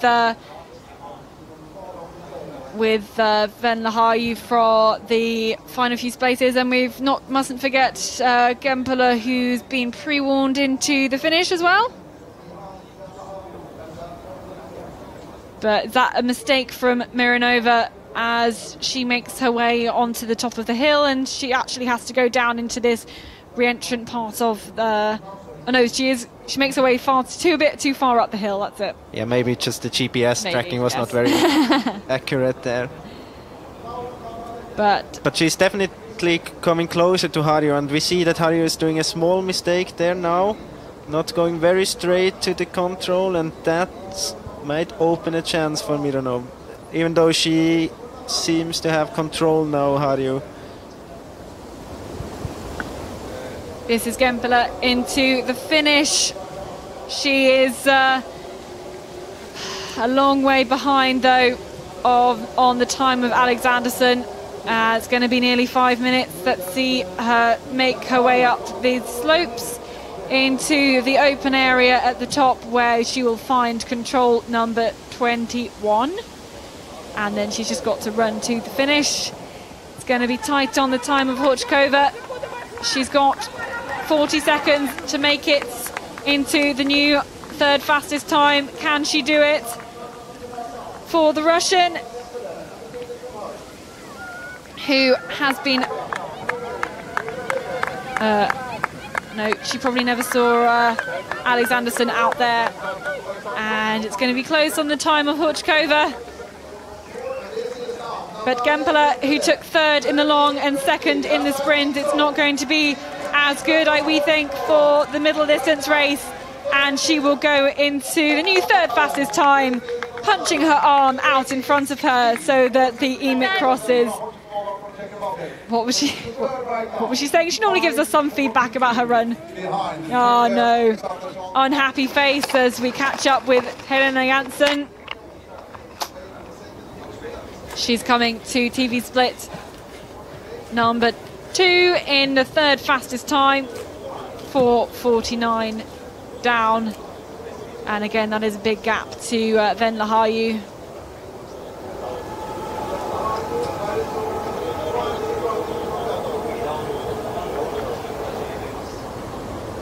Let's have a look at the GPSs that are live or synchronized to Svetlana Mironova. Yeah, I think we see that the gap between Haju and Mironova is more than 30 seconds. So as long as she's not doing any more mistakes, Haju she should be safe here. And we also know that the most technical part is over at that point. So now it's going, after this hill at least where she is at the moment, then it's more easy to navigate. But here is Emily Kemp making her way to split number 2, and after a tricky first half of the course, doing a little bit better, we think. Didn't look like she had the same speed as some of the others, but here she is at control 16. She's got to make it up along this slope and find control 17 as she's followed through the woods. There are a lot of tracks here, even though she does have to dodge some of these branches, and she makes her way onto one of the tracks here. You can see underfoot just how many runners have gone over there. This is Venla Haju into the finish, and she's down on the time of Alexanderson, but it's the time of Gempela's that we are looking for, and she's got 2 minutes lead there over Gempela. It's been a good race for the Finn. She made a few mistakes, I think, but is going to make her way down and round this corner, going through some of the sand and up and over the bridge. This could well be the bronze medalist you are looking at, as she's followed by Lena Strand. But this is Venla Haju into the finish, and it is going to be a new third fastest time for the Finn. 36 minutes and 44 seconds, 4 minutes and 10 seconds down on Alexanderson. And seeing that, we can be quite sure about the silver medal of Marianne Andersen. Yep, we don't think there's anybody else who can challenge. So still out in the forest, we have Helena Janssen, Emily Kemp, Emma Johansson and Svetlana Mironova. And we see here that she actually is doing a small mistake to the 18th control.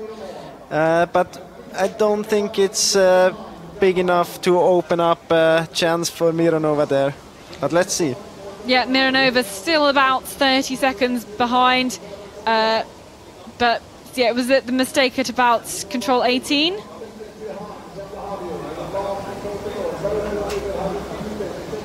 And Kemp is also close behind Mironova. But as we can see, Alexanderson, and this live synchronized routes, has already made it to 18. That's how much of a lead she had.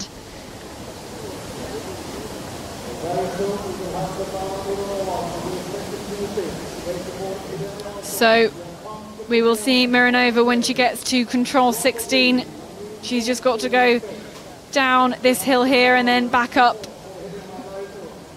to control 16 and make her way along the ridge. And we can see how Haju was unable to catch Anderson. But Miranova's got to make a good route down. We also see that Kemp is going a bit more around, taking another entrance to the control.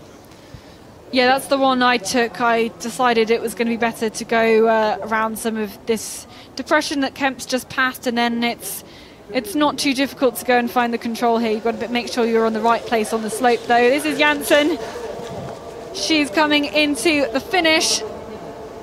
This is control 21 she's got to find, but she is already down on the time of Venla Haju, even without punching this control 21. But has she got enough time to make it into the finish ahead of Gempela? I think she's looking good for 4th place currently. We know Janssen has got a great sprint finish when it comes to it, so she has to just keep her head down and use her strong legs to get up and over this bridge and make the final few stages into the finish. It's not been as clean, or she's not had the speed through the forest that we've seen matched by Alexanderson. So it's going to be a new 4th fastest time for Helena Janssen, 5 minutes behind the time of Alexanderson. So back in the forest, this is Mironova.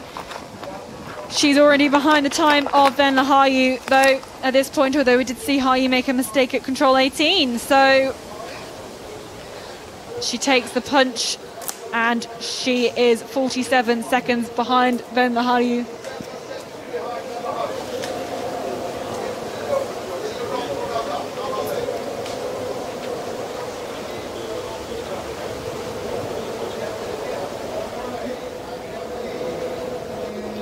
So as we look at the DPS routes, we'll have a very quick chat with someone who is surely the new defending world champion in the middle distance, Tove Alexanderson. I mean, that lead was just impressive. Could you tell how fast you were going around the race? Yeah, it was a really good race. It was tricky out there and you had to be focused all the time. So yeah, in some places I missed the concentration a little bit and had to stop, but I was... yeah, took my time all the way to just do good orienteering, so I'm really satisfied. And was taking your time key to not having any big mistakes out on this course? Yeah, exactly, because if you get lost out there, it's really tricky to understand where you are, so I really wanted to be focused all the time. So 4 gold medals, how does that sound? Yeah, it's amazing. I can't believe it. I'm so happy that I can do so good performance on the most important competitions. Well, congratulations. Thank you very much for chatting to us, and enjoy the celebrations as well. Yeah, thank you. Okay, this is Emily Kemp. She's down on the time of Hayu, but it could be close to 4th place here for the Canadian. Can she match the time, her place of last year? And she's going to go 4th. 4 minutes 58. What a great end to the race for the Canadian, and some good speed through there. We saw her mess up early on in the race, but that was pretty good end.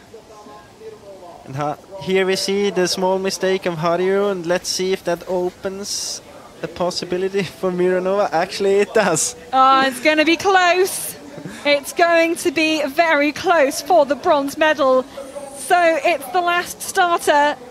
We have 2 women left to finish. We have Emma Johansson, who is surely out of the race, but we have Svetlana Mironova, and it's going to be very tight on the time of Ven Lahayu. And I mean, very clever of Mironova to take the right route choice there to the small path, and then you have quite an easy entrance to the control from that direction. Yeah, I think it's not too far off the line to be able to take that path, and then actually you're approaching it from a good direction. You can come off the path in the re-entrant and then make your way into the green, where the boundary is quite obvious. And then again, look, we can see Ven Lahayu going a bit left of the line and Mironova staying very straight, but it's also a choice of making a good route through some of this green and out into control 19. This will be very, very tight here. So Hayu's time at the finish was 36:44, and now it looks as if it was quite good from that left side there. Quite a good entrance to the control, and I think she's still maybe 10 seconds in front, maybe a bit less. But we know that the second last control and the last control are quite easy. There's not much you can do wrong there. So, and I mean, there for sure are some tracks already. Yeah, there definitely are tracks, and these controls shouldn't cause either of them a problem. It just depends who's got the speed. And let's have a look. Can we see Mironova coming through the forest? This part of the course has a bit better visibility, and here she is. So 4 minutes 10 behind Alexanderson. That's what she has to beat, but she's got less than a minute now. until that time runs out. She's got 40 seconds to make it to the finish line to see if she can run for a bronze medal. I think it's not going to be enough, but we will see how quick she can make it to controls 21. This is 21 now. What has Mironova got left in her legs?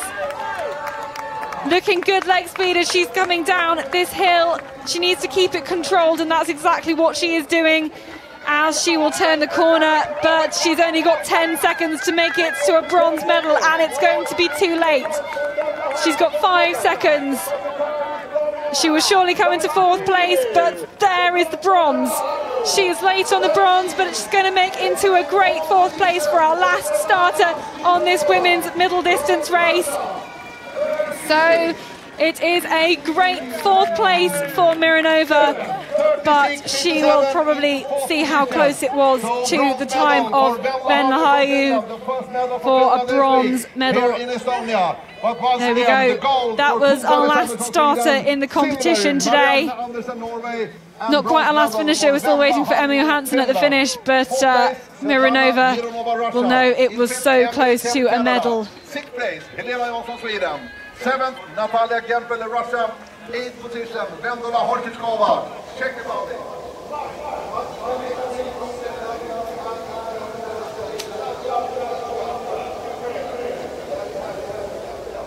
But these are the standings at the finish. Alex Anderson, 2 minutes and 10 seconds ahead of another great run from Anderson, who was 2 minutes ahead of Venlahayu. Mironova was 33 seconds off the mark. 5th place from Emily Kemp, and Helena Janssen was 5 minutes behind. I mean, such gaps in the terrain as we see Emma Johansson come in. She is way down on the time of Alex Anderson, which was 32 minutes and 34 seconds, just underneath the expected winning time here. But she's going to be 7.5 minutes down. So it'll be a 15th place for Jess Tully, who we saw taking a lead in the early stages of this race. So let's just take a step back and see if we can think about the nature of this middle distance race. What did you make of it? Yeah, it was very important, as we said, that you have a clean race. We saw that very early. We had Jess Tully as a good example, going through very smoothly and didn't do any bigger mistakes, and she came 15th. I think a very good result for her.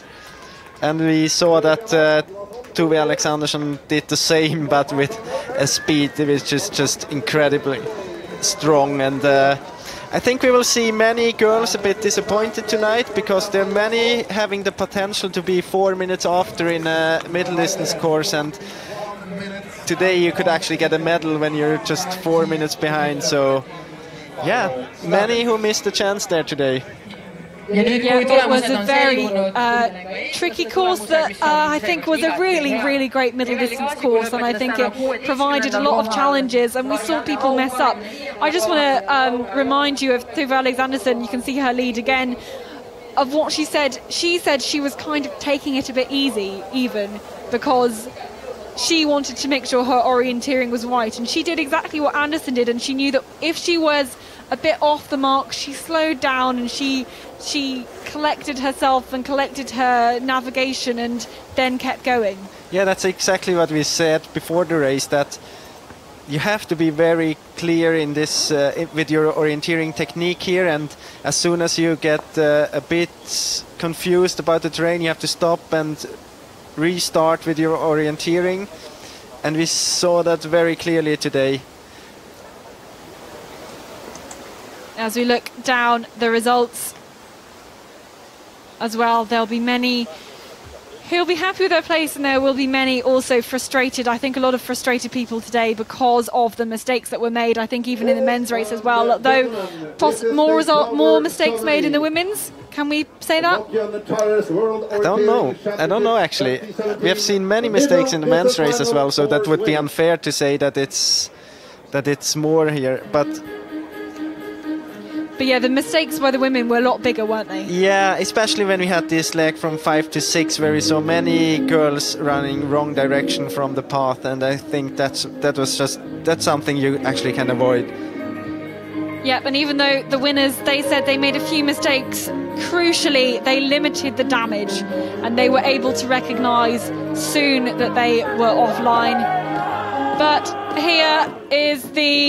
will be the flower ceremony for the top 3 women today over the middle distance race.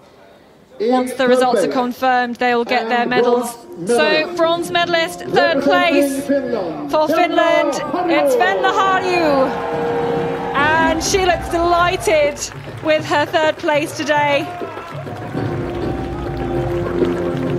She kept it together where many of them did not. So it is a well-deserved bronze medal. It was close. We thought it was going to be close, but in the end it was decisive. 2nd place, representing Norway, Marianne Andersen. She told us she was aiming for a top 6, so she will be delighted with a silver medal today in this middle distance. What a great result from the Norwegian, who's been out for so many years with some health issues. But I think today in these 2 races we've seen 2 masterclasses in orienteering. One from Thierry Georgiou and one from the world champion, now 4-time world champion from Sweden, it's Tuva Alexandersson, who had a 2-minute and 10-second lead over this course. This is her 2nd gold of these World Championships and her 4th gold in 2 years. Still a young athlete, and there'll be many more years of great orienteering to come from her. Yeah, and it's so incredible to see how dominant she is in women's orienteering when it comes to forest orienteering. I mean, it's approximately the same as Maja Alm is when it comes to sprint at the moment. It's just very, very good. So those are the top 3 in a race where we saw many mistakes and many big mistakes from some of the favourites and some of those who we thought could have been an outside challenger for the medals if they'd had a clean race.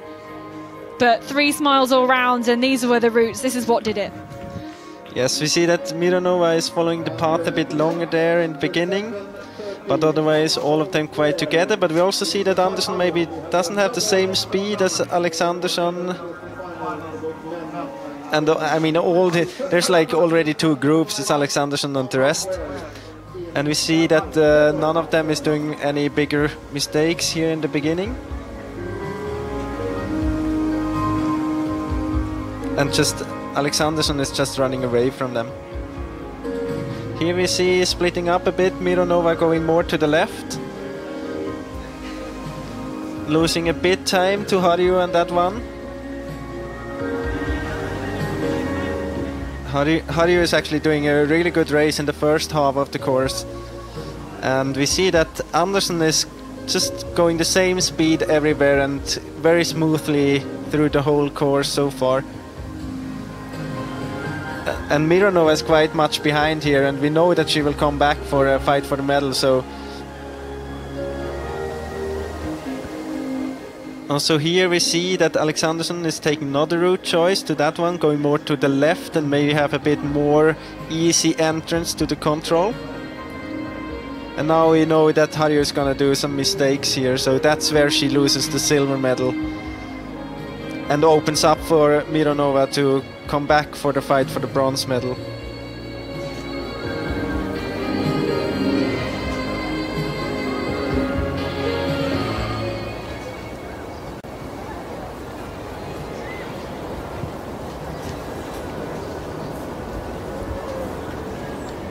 Yeah, and I mean, we didn't see any, not even a small mistake of Alexandersson on such a difficult middle distance course, and that's impressive. And also Marianne Andersen is doing a really good job. As she said, she aimed for a podium place, top 6, but by not doing any mistakes, she used that chance many other missed by doing big mistakes. She had a clean race, losing 2 minutes just by running slower, but still she wins the medal with that. So that's how the top 4 finished on I think, two spectacular races of the middle distance here today, and two very, very exciting races on what I must say was a great area for middle distance orienteering and a really, really great course. Yes, and tomorrow we will come back to the same arena.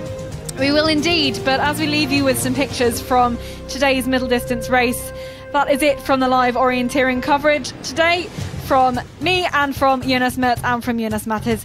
But we will be back indeed tomorrow at the same arena for the relays, which start at 12 noon Central European time. And if they're going to be anything like last year, we could expect them to be very exciting. So do come and join us then tomorrow. But for now, goodbye.